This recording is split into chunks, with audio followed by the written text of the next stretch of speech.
Tactical Teddies, Crossroads. Chapter 1, Names. And this is the limited edition, number 11, Dad's favorite number. Why, Dad? It just is. Thank you. Firstly, a big thanks to you personally. By purchasing this comic, you have made this artist very happy. I have always taken great pride and pleasure in sharing the art of Tactical Teddies and growing the world in which the stories take place with many characters, tales, and lore. If you enjoy this comic and you would like to learn more about the Tactical Teddies universe, you can visit the official website where you will find information on each of the factions at large in the Tedlands, some short comics, and some fun merchandise. Without awesome humans like you to enjoy and support this artwork, it's fair to say there may not be a Tactical Teddies world, and certainly not a comic. So thank you once more. Stay awesome, stay furry. Furry. Hiwez out.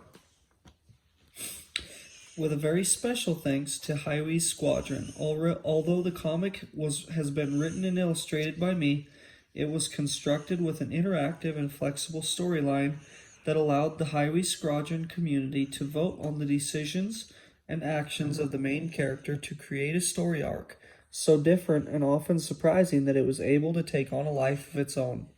And so, a very special thanks is given from me to all the members of the Hiwez Squadron. You have each contributed to this story, and I am proud to be a part of such an encouraging and inspirational group of humans. Chapter 1, Names. Obviously, be super discreet, but which color should we go for? Brown or blue? So what shall we call him? Names. Names are so important. My charge was already 3 years when I met him. So what shall we call it? When he gave me my name. Names give meaning. They're a sign of protection, a symbol of love.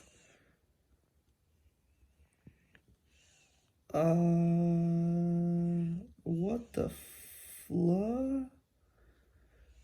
To say the night I awoke and learned my name was the weirdest night of my life would be a lie. And Teddies don't lie. But it's gotta be in the top 5.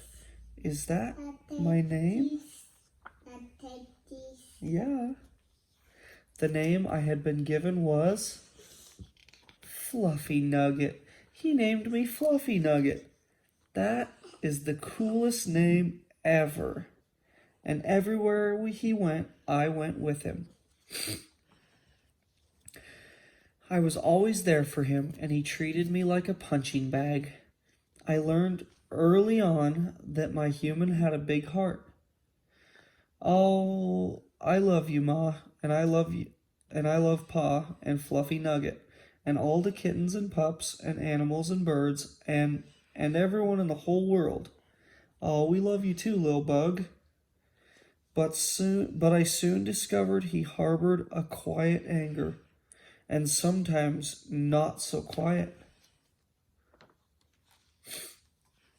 In my first week, I realized I could sense the emotions of my human charge. Love, joy, anger. I could feel the frustrations he felt being a child, being in pain, being ignored or misunderstood. And I knew I must have awoken for a reason, and that reason was about to reveal itself. Uh-oh. Something's coming from under the dark bed.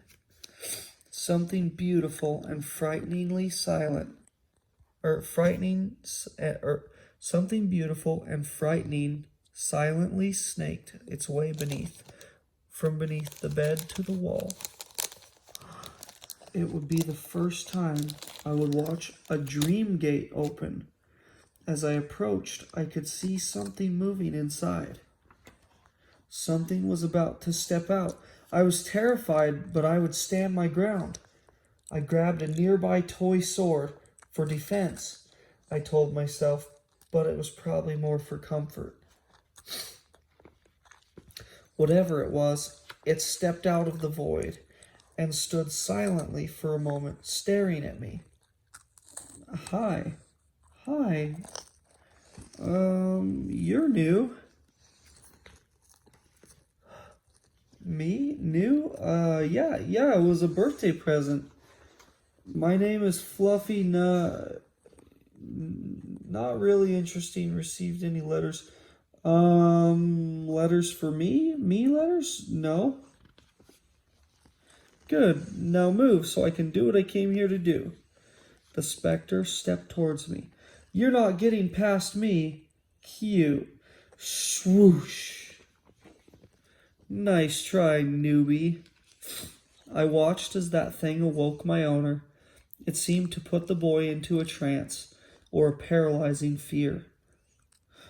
I felt faint, and then I blacked out. To be continued. Ooh. Meanwhile, is that what I think it is? Yeah, phantom shroud. Looks like it's been here a while, too. That means there's a dream gate nearby, right? Right. It'll be too difficult to find right now. We'll have to wait for nightfall. In the meantime, perimeter check and set up for an ambush when it comes back. We don't want to get caught with our nappies down. Back in the bedroom. Oh no. Hole again. Until next time, newbie. Without a second thought, I leapt through the dream gate, unaware that I would be greeted by nothing. Darkness, silence, a void. My sword was glowing, though. That was pretty cool. There you are. Hello. Please help me, I'm lost. The phantom visitor turned and stepped through the gateway. Hello, please help me. I turned to help the lost voice. Don't worry, I'll find you, hold on.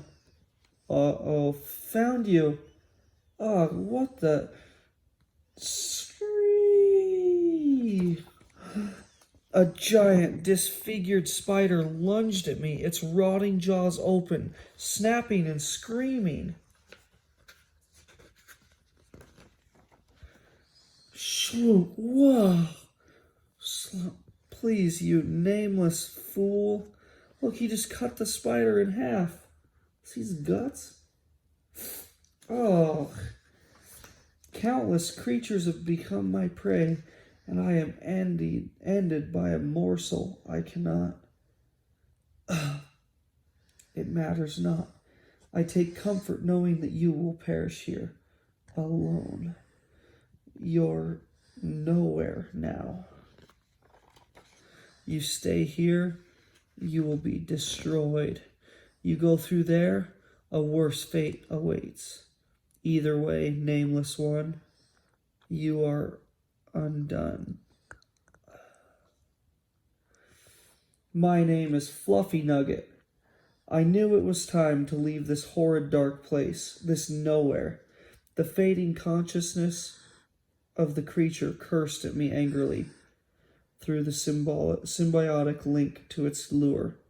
The husk of a teddy. Could I leave it this way?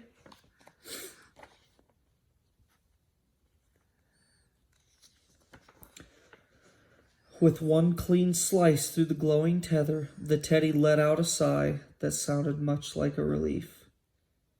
And for a brief moment, things were silent.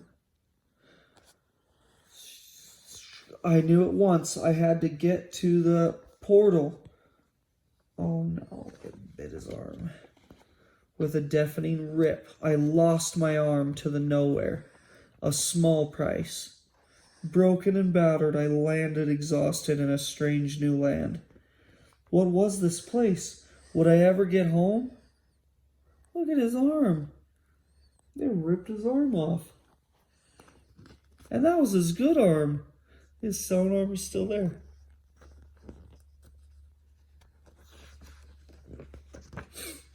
The end of chapter 1. Whew.